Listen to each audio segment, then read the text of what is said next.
Reka tubahe ikaze rero mwese abateze amatwi Birindiro TV, turabasuhuje uyu ni wa mwanya tubagezaho ibiganiro byacu. Uyu munsi turi tariki 12 z'ukwezi kwa gatanu 2026, tukaba tuje kugira ngo tuganire cyangwa se dutange amakuru muri rusange. Amakuru yacu rero ari hagati y'igihugu cy'u Rwanda na Repubulika ya Demokarasi ya Kongo, turavuga mu majyaruguru ya Repubulika ya Demokarasi ya Kongo, abari mu burasirazuba tuvuge no mu majyepfo ya Repubulika ya Demokarasi ya Kongo mu burasirazuba bwayo. Kuko musanzwe mubizi rero ndavuga ni ari ubwa mbere ugeze ku Birindiro TV, kora subscribe, ukore like, usharinga ikiganiro kugira ngo bijye bigenda neza. Ariko mujye mushyiraho za like nyinshi, mushyireho cya gikumwe kugira ngo ibiganiro byacu YouTube byibasha kubigeza kure, cyangwa se channel yacu cyangwa yanyu ibashe gukura igere aho igomba kugera. Aha rero nkamvuga nti turamutse tukiriho nta mpamvu yo guceceka, kubera ko n'uwanze kuvugwa cyangwa se uwanze kuvuga yaheze mu nda ya nyina. Wanga kuvuga ugapfa, wavuga n'ubundi ukagenda. Byose rero nicyo cya kimwe, ariko ubikora neza iyo uvuga utabariza rubanda, cyane cyane uhereye mu gihugu cyacu cy'u Rwanda. Nabwira abanyarwanda nti mwihangane, ugiye muri Kongo naho nkababwira nti namwe nimwihangane, ugiye i Burundi nawe nkababwira nti nimukomere cyane. Aha rero nkaba ngiye kugira ngo ntangire ikiganiro cyacu, ndatangirira aho bita muri Sud Kivu, aho mwabonye icyo bita M23 mu mutaka w'igisirikare cy'u Rwanda batangira kuzinga ibirago bagenda. Ejo twahoze tuvuga aho bita Sangi na entourage zaho cyangwa se ahakikije umujyi wa Sangi, ubu bakaba bagaragaye aho bita Ruvungi. Ejo bakaza bavuga ko bazaba bari Kamanyora, ariko hari andi makuru tubonye avuga ko ngo hari uburyo bwo kuramfurusa igisirikare cy'u Rwanda kugira ngo kize kureba uko bimeze, ariko ntabwo ari amakuru dushobora gufatiraho, bitewe n'uko ntushobora kuvuga ko utakaje ibice strategique wari uriho, wari warafashe hashize amezi 5, kuko hashize amezi 5 bari hariya, gusubira inyuma ugeza Kamanyora, ubwo ni ku mupaka w'u Rwanda na Repubulika ya Demokarasi ya Kongo. Ejo naberetse uburyo inka zari zishorewe zijyanwe n'abanyarwanda, ruvanga abanyarwanda turimo turandikisha isura mbi y'ubujura, tukandikisha n'isura mbi y'ubwicanyi.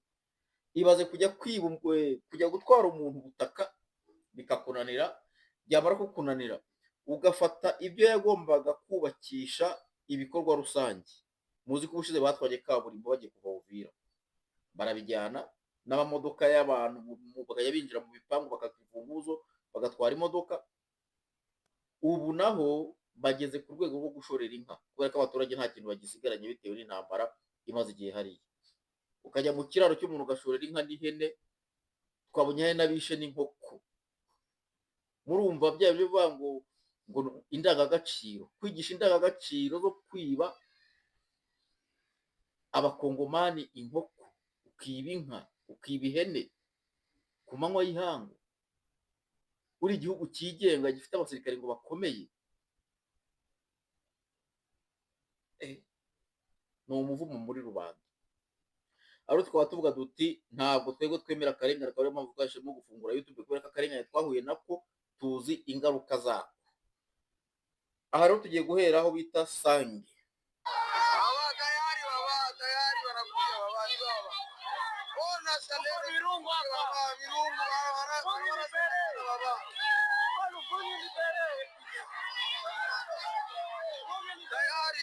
Tayari baba, video ya kunya mu group hii. Hapa ni Lufunge libere baba. Mirungu yote na kunenda direct mpaka Katogota nyoko tunaenda. Tunaenda mpaka Tohoza Kamanyola baba. Wazalendo wanaingia baba. Tunaingia baba, tunaingia. Ngayo nguko igihe ingabo z'u Rwanda zahageraga, nta muturage wigeze ahaguruka nk'uko bavuga ati muje kutugira. Reka da, ahubwo abaturage bose bazaga bigunze mu mazu bavuga bati tuzatabarwa ryari, tuzagenda bite. Ariko murabona ko byibura abaturage bavuga bati Ruvunge imbere.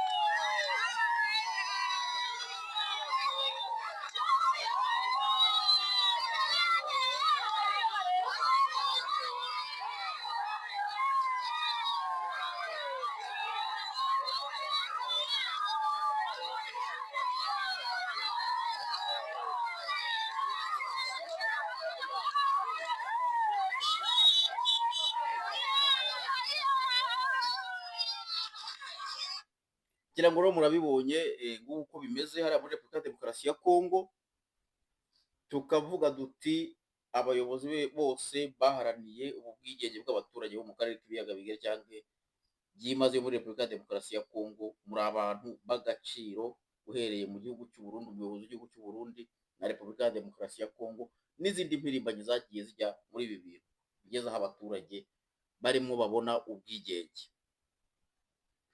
Aha rero tukavuga duti ni ibintu by'agaciro, bikavugwa ko rero izo mbwebwe za Sarambwe ngo zirimwo ziramforusa ku rundi ruhande, kubera ko bivugwa ko hacitsemo ibice bibiri, hari ibice biri kumwe na Bazarias Ruberwa, hari ibice birimwo na ba Nyamusaraba iyo Twirwaneho, hari ibice birimwo za Red Tabara, ntabwo barimo bavuga rumwe bitewe n'uko ntabwo ibyo bari barasezeranijwe bigezweho kandi abantu barapfuye bagashira.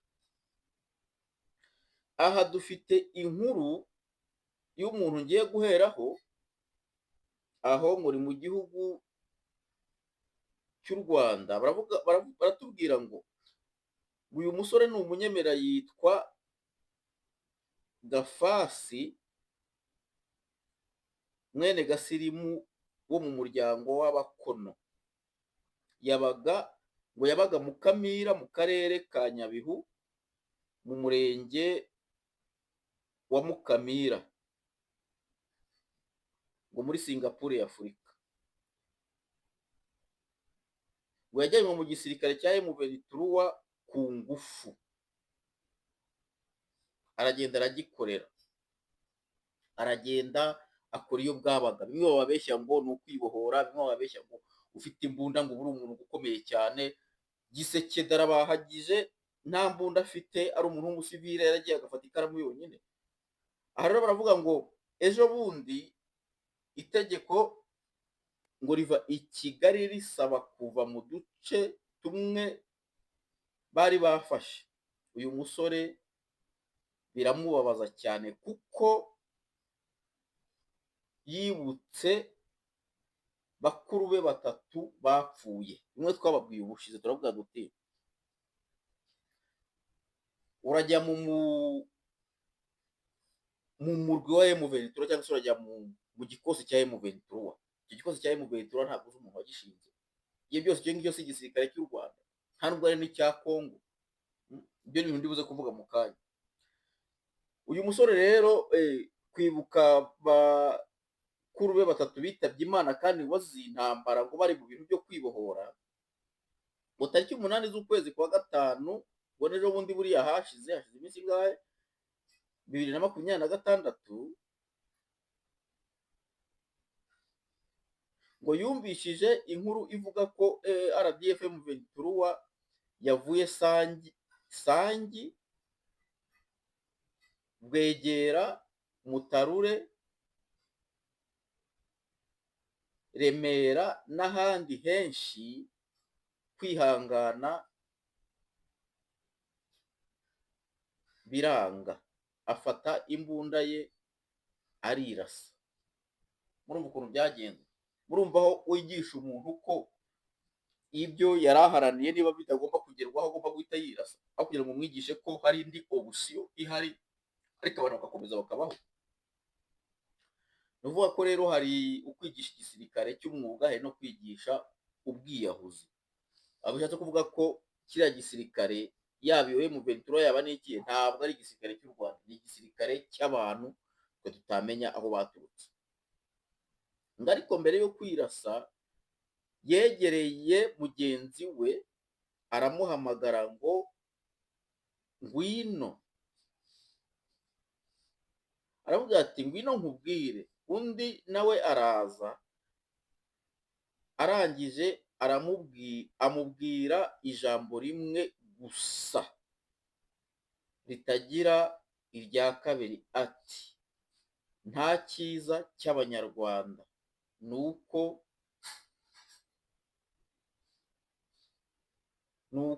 bimeze. Ati nta cyiza cy'Abanyarwanda, ugahita yirasa nyine. Urumva icyo yasize abwiye mugenzi we, avuga ati nta cyiza cy'Abanyarwanda, ahita yirasa. Abanyarwanda ni bande? Abenegihugu ni bande? nzi ko rero mu muryango w'abakono bavuga mwa kiriya gihugu ari nacyo mwumvise Kagame yarwanyije ubushize bavuze bati reka dushyireho umwami w'abakono, ahita avuga ati niba buri bwoko bugiye nibwo urumva ko abakono iyo baza gushyiraho umwami wabo,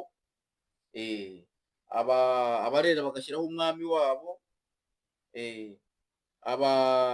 abagesera bagashyiraho umwami wabo, abasinga bagashyiraho umwami wabo, hari abantu batari kubona kavukire, buri wese yari kujya ku butaka bw'abasogokuru, akaba ari nayo mpamvu musenyerwa, ntimumenye impamvu babasenyera, kubera ko abo bantu muri iyo miryango yabaye mu gihugu cy'u Rwanda ntaho bavuka. Abega bagashaka umwami wabo, ugasanga hari umuntu wabiyitiriye, igisekuru ntacyo afite, ntacyo azi. Abashamba bagashaka umwami wabo, ugasanga nturimo. Abazigaba bagashaka umwami wabo, ugasanga wowe ntabwo uhari, ntuhaba. Niyo mpamvu rero tuvuga duta abantu barinjiriwe ntimwabimenya. Nuvuga ko rero ibintu nk'ibi byo kwirasa biza rimwe na rimwe muri bya bintu abantu bakuru batubwiye bati nta muntu utatira igihango, ugasanga utatiye igihango wishe bene wanyu, bikarangira kigusamye kikakuburira kwirasa. Nibyo birimo bigenda biba hariya, kandi nabyo bizanaba bitewe n'uko abantu mwarashutswe, babwira ko iyo ufite imbunda ari bwo ugomba kwibohora, kandi ntabwo muba muzi kwibohora icyo ari cyo. Ntabwo ubuze uwo umuntu urimo ukorera. Ibyo bintu turabibabwira tukavuga duti ibintu byo gufata imbunda mujya kwica abanyagihugu muturanye ni ingorane, kubera ko abo barimo bakoresha rimwe na rimwe ntabwo ari Abanyarwanda. Ejo bundi bazazinga ibirago bagenda icyo gihugu bazagisigaramo, nibo bazasigara bishyura Kongo.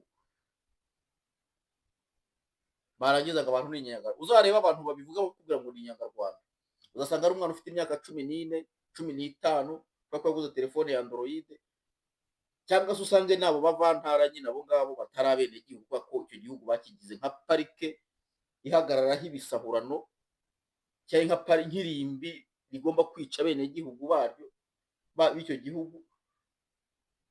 Niba uzasanga akubwira ibintu nk'ibyo, mujye mukora verification y'Abanyarwanda, murebe muvuge muti ibintu uyu muntu arimo avuga ni ukuri, niba muzajya mumenya ukuri tuba tubabwira uko kumeze. Natwe tuba twarahavuye tukiri batoya, cyangwa se tuba twaranavukiye wenda no hanze, cyangwa se abandi ugasanga bahavuye ari impinja, ariko ibyo ari byo byose uraganira.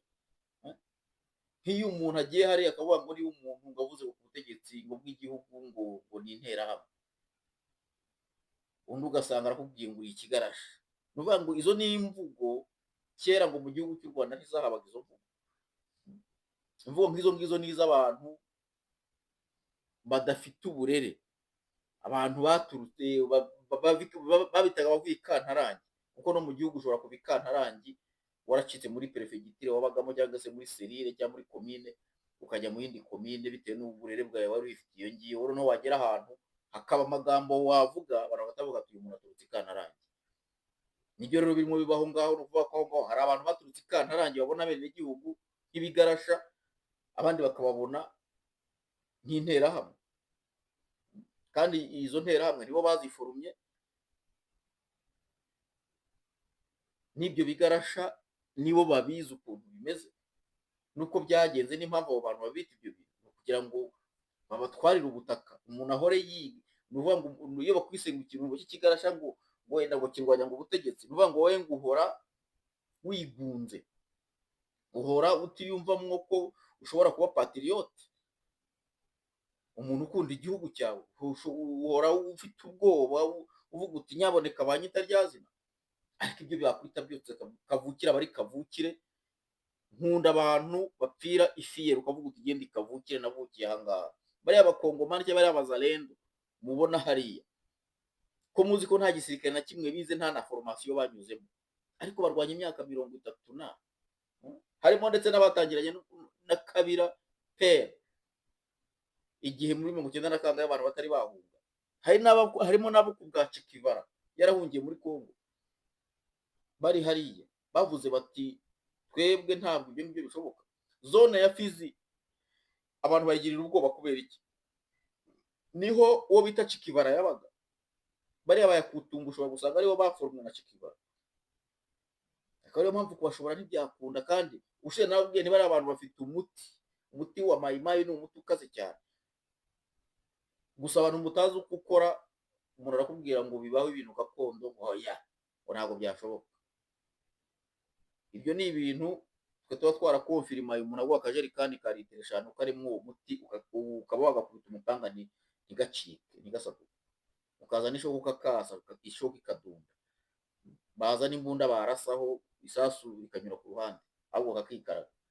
Ibyo ni ibintu abantu bagiye babona, ariko nyine kubera ko izo spirit tutari twazimenya uko bazikoresha, ntabwo ari ibintu ushobora kugira ngo uvuge ngo bigiye kunguka, ariko ni ibintu twabonye n'amaso abantu babikora. Niyo mpamvu mbwira abanyarwanda nti abantu uko baje bakaba bavuga bati mujye mujya kurasa hariya hantu, ukajya ku butaka bw'abandi usize ubutaka bwawe bw'abasogokuru n'abasogokuruza, ubwo butaka bwabaye butoya, mwabyaye abana benshi ku buryo murimo mubashakira ahandi bagomba kuzajya. Igisubizo ni hoya. Aha rero tukaba twikomereje amakuru yacu, nkababwira abantu bose rero mwatanze abana banyu, babwira ko ngo barimo babasezeranya igihugu. Nzi ko hari abantu bagiye mu nkambi, bashyirwa mu nkambi imyaka n'imyaniko, bababwira ngo ntibajye mu nkambi, ngo barimo barashakira igihugu muri Kongo, nikimara gufatwa ngo bazabajyanayo basubize iwabo, ngo bajye gutegeka abacakara, abahutu bo muri Kongo cyangwa se abakongomani bo muri Kongo. Ndababwiye ntimwihangane, hari ababyeyi babuze abana 10 kubera kutabimenya, bitewe n'aba bapolitisiye ba Moise Nyarugabo na ba Rurankunda, ayo mabandi yose yaturutse i Kantarange, ejo bundi muzabona azinze n'ubundi akagenda.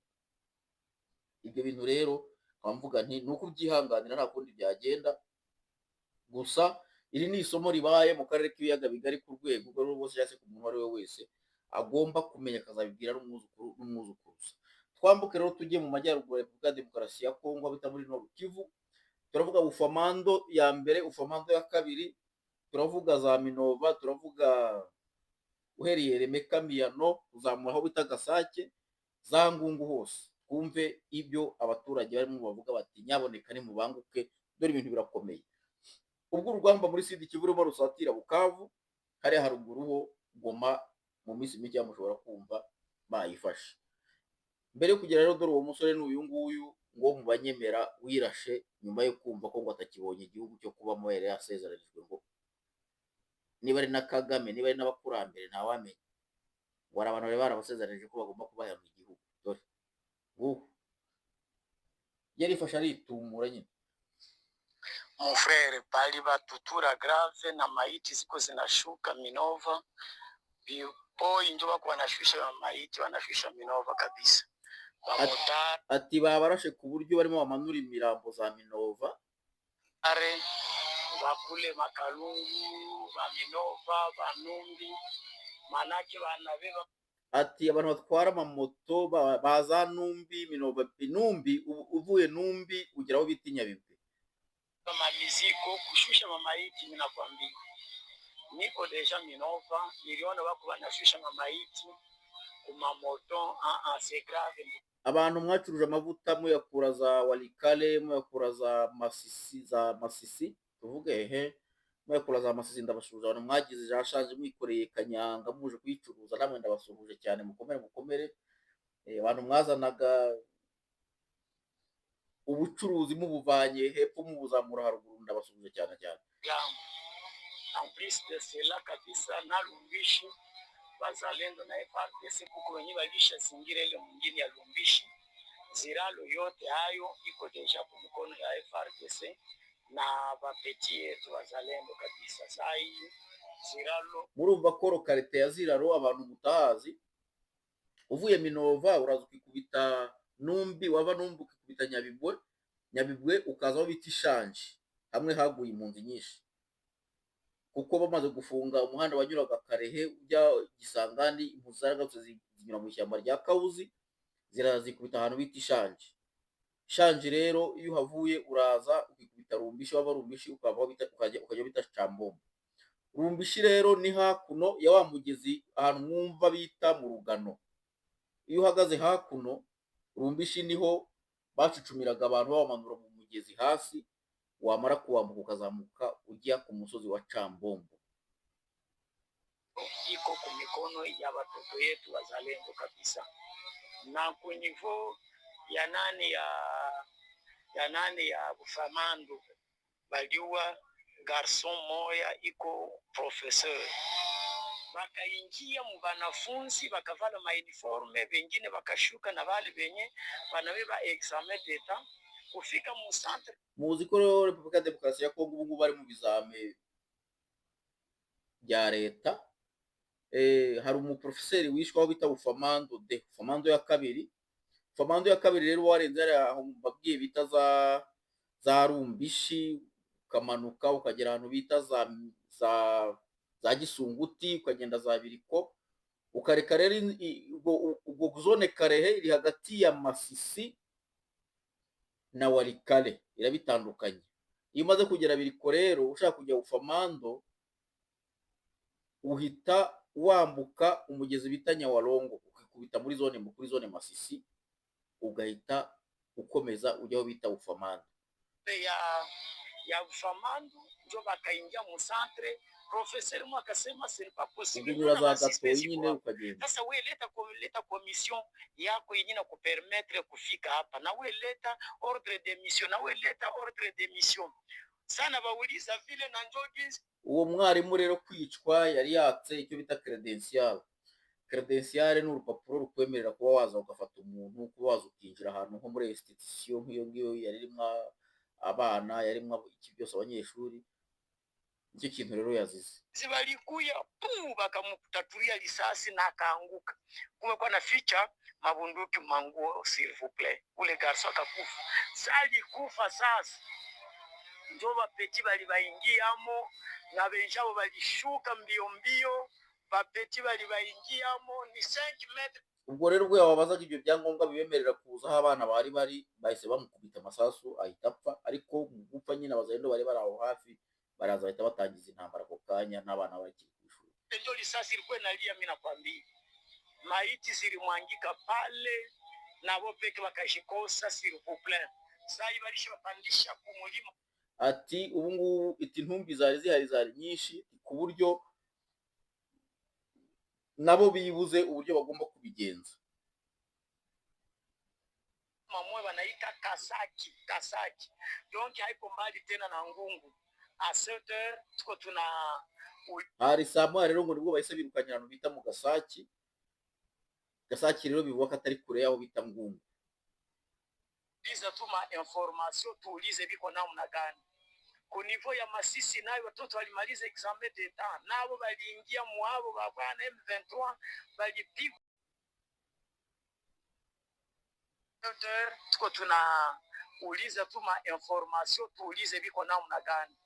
Ku niveau ya Masisi nayo watoto walimaliza examen d'etat, nabo baliingia muabo babana M23 balipigwa vikali.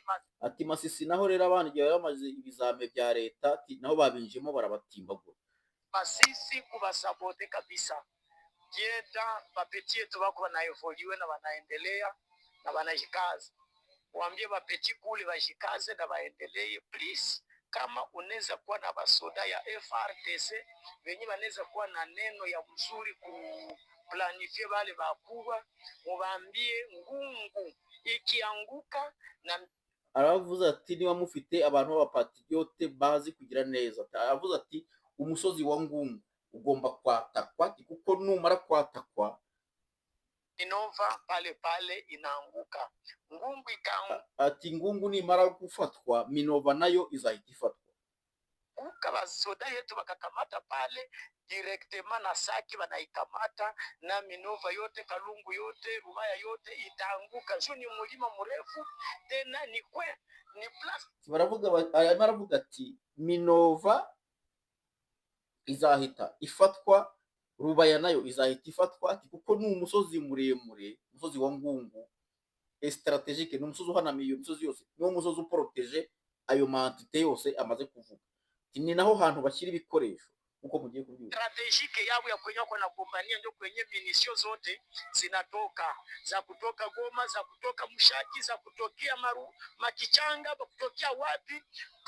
Ati imbunda zose cyangwa se amasasu yose bazana azivuye Mushaki, izivuye Rubaya, izivuye za Goma, izivuye bazishyira ku musozi wa Ngungu. Uwo musozi rero ni strategique nk'amakuru baba bataye nk'abapatriote. Partiriara iyi video ubwira abantu ko ari uko ibintu bimeze. Kale yabo ni Ngungu, manake Ngungu ikianguka na kope tunainyangula pale pale. Ile ndio waambie wapeti tuko tuna pieshe marafiki yake na wale watu ya M23 wanasema ngungu njo nguvu yetu, kabla tungali ngungu FRDC yezi tutingiza na guvernema yezi tuweza, hata na wazalendo yezi tuweza. Ati barimo barirata twe mu gihe tukiri ingungu kubera ko ariho dufite stock. Leta ntabwo yatunyeganyeza ati na wazalendo nta kintu bashobora kudutwara. Ikintu gihari rero ni ukwataka ngungu. Na siye tunapartage hii message, mkuwe nguvu kule na mupane plan gizi ngungu njo nguvu yaba bwana. Merci beaucoup. Ati plan yaba bantu nuko imeze, ati ngungu nizo ngufu zabo ziri hariya. Murakoze cyane. Ngayo rero amakuru uko bimeze kugeza kuri ubu ngubu, ariko letere zirakomeje nubwo zirimo amanyanga nazo harimo kudeboruda cyane. Nikindi kiganiro ndibuze gukora mu kanya Kaheru Mungu hanye Birindiro, twaturibuze kubonana mu kanya karibuze kuza. Asante.